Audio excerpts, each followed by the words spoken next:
Greetings, everybody. This is Harmony speaking. I decided to, I guess, get back to Earth a little bit and just talk about some regular human stuff. I haven't done that in quite a while.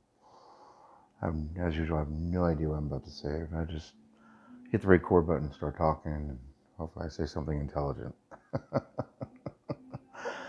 So here we go with Harmony's Ramble, I guess we'll just call this one. It's Harmony's Ramble time about human stuff. One of the things when I was, for those of you who don't know, I'm in my 50s. I might sound young, but I've been around for a while. But back in the day, I remember my mom telling me, when I was a teenager and in my 20s, a lot that I'm acting like I'm a victim, and I'm playing the victim role rather than taking accountability and responsibility for my actions and make a difference in doing a change and make a change about it. Instead, I'm doing the woe is me or playing the victim or blame, even worse, blaming. She never said that one, but that's another one, blaming others. Or so everything, in other words, she was, the point is to look inward and look inside yourself and examine your life and what you're doing. And you decide your reality. And, you decide if you want to be the victim or not. And my mom always told me, just kidding. But yeah, my mom would always tell me that, you create this reality and you decide if you're going to be the victim or not. If you think you're a victim, then you will be a victim. She say though, you're one of her favorite sayings is self-fulfilling prophecy. It's like you thought it, you said it, and it came true because you know you you said it, you spoke in reality, you put into action, and there you go. You created that situation because it's a self-fulfilling prophecy. It's like do do do do. What a concept. Self-fulfilling prophecy. Hmm. All right, so back to I guess more rambling human stuff. Um, but anyway, yeah. So I did years of reading books and going to seminars and stuff, and working on not being a victim. It took a while, but I achieved it before I was 30. Stopped being a victim. Interesting time in my life, being a teenager in the 20s. It's very, very interesting time in life. So, I should hit pause. So, that was my roommate leaving. I hit pause and I'm back again. But anyway, um, so on a different topic, segue, moving into a different area. Another thing, human nature is we don't want to be wrong. It's kind of an interesting thing in general, maybe not you.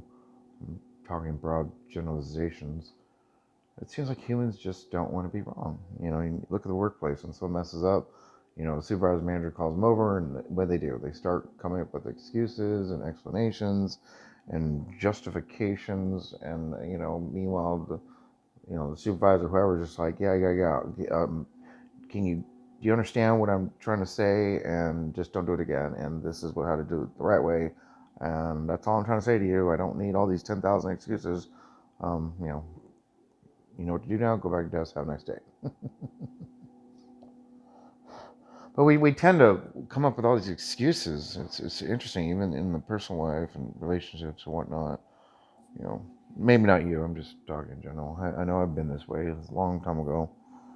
Um, but the thing is, what you have to realize is that you are human, and to human is to err, and it's okay to err.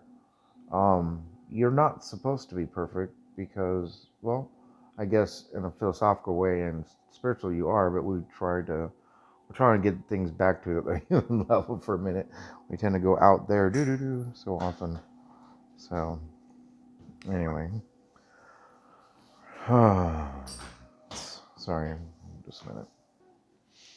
All right, roommate coming back. I had to stop him. Anyway, I'm starting again. So basically, humans need to realize that it's okay to be wrong. It's okay to err. It's okay to make mistakes. Just be accountable for your actions, and if someone's trying to point something out to you, that don't, try your best not to get defensive about it. It's okay that, you might have, done something wrong or something accidentally. It doesn't matter if it's on purpose, accidentally, intentionally. It doesn't matter the intent. It's just the other person is pointing something out, and they're pointing it out because there's something happening here, and this is how the other person wants to be corrected, how to correct the situation, and they're trying to actually come from a place of learning, that the other person is trying to teach you something. When you appear as the student in front of the teacher, ready to learn, and then your ears begin to open. God gave you two ears for reasons, so you can listen, and then you can listen to what the person's saying, and from a place of nothingness, and just be at total peace in a place of nothing, and listen to it without all these human distractors, all the chatter in your head. What's he going to say? What am I going to say next? That's another problem humans have. One person's talking and they're not listening because they hear a couple words and they think they know what the person's saying, and then they go in their head and they start trying to figure out, what am I going to say next? And they stop listening to the person. And so that's another thing that humans kind of do in general. It's called the already always listening mode. you know they're already always listening for what they think you're going to say, so they come up with their own story in their head. Meanwhile, they're not listening to the person. Then the other person's talking, and then the other person's trying to figure out what that person's saying and what they're going to say next. And everybody's so busy in their heads with their wheels. They're like little rats spinning on a wheel. you know Basically, to have good communication, when the person who's listening needs to really listen and come and have a complete blank space, a blank slate, and not bring all the human stuff in that place, and just be in a place of nothingness and simply listen to the person talking, and just listen to them and what they have to say. And then you can agree with it, and if you do, then you can decide to change the behavior to match the behavior that they're trying to, I guess, teach you. And you can move on. If you don't agree with it, then you can let the person know you don't agree with it. So basically, I guess we'll go more into personal relationships. So in personal relationships, let's say, boyfriend, girlfriend, husband, wife, that kind of thing. I don't know, close friends, I guess, could do this too. Yeah, close friends, close relationships, whatever, all communication, whatever. Okay. The trick is, so one person states what they want to say. The other person listens. And then what the other person does is repeat back, it's too hard to do verbatim, but in your own words, you repeat back what you heard the person say. That way, that person knows you heard them. So that de-escalates the conflict immediately, because somebody is obviously speaking, the other person, and they want to be heard. And so you're listening. You're able to repeat back to them what they said, so they know you're listening. And then now this is when you take the time to think. Now you take a pause and you think about what you want to say, and then you say you want to say, then the other person repeats back what you said. So that way now you've been heard, and the other person listened because they repeat back. Now if they don't repeat it back correctly, well, that's okay. Now you know that the person didn't hear you correctly. There could have been some words used that didn't click. They call it lost in translation, or maybe the person zoned out for a minute and just threw in their own little tidbit that wasn't your story.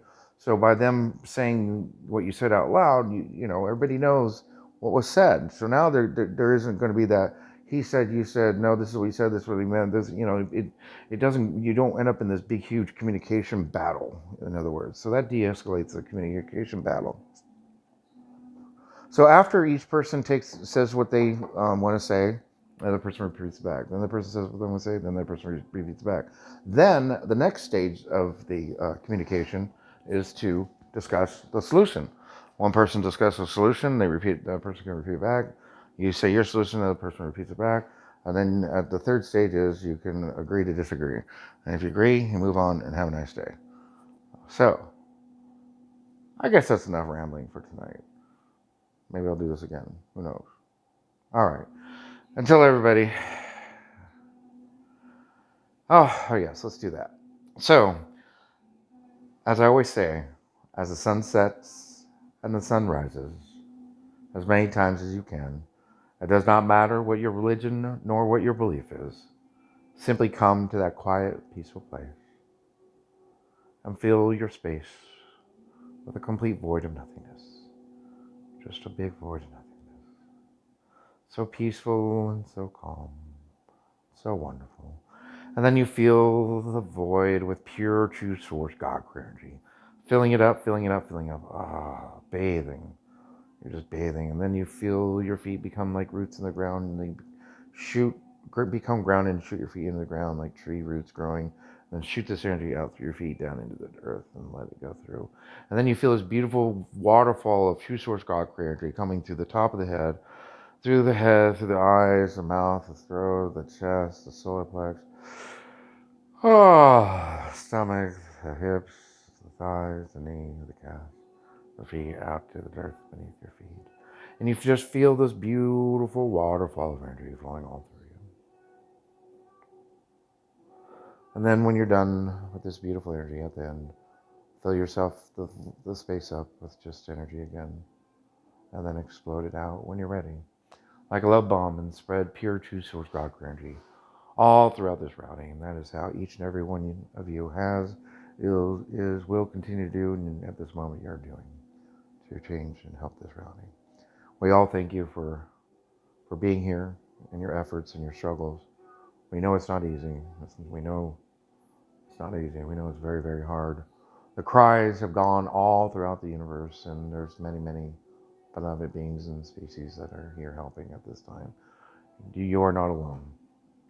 So, until next time, everybody, I hope you're all doing well out there. God bless, peace, and be well.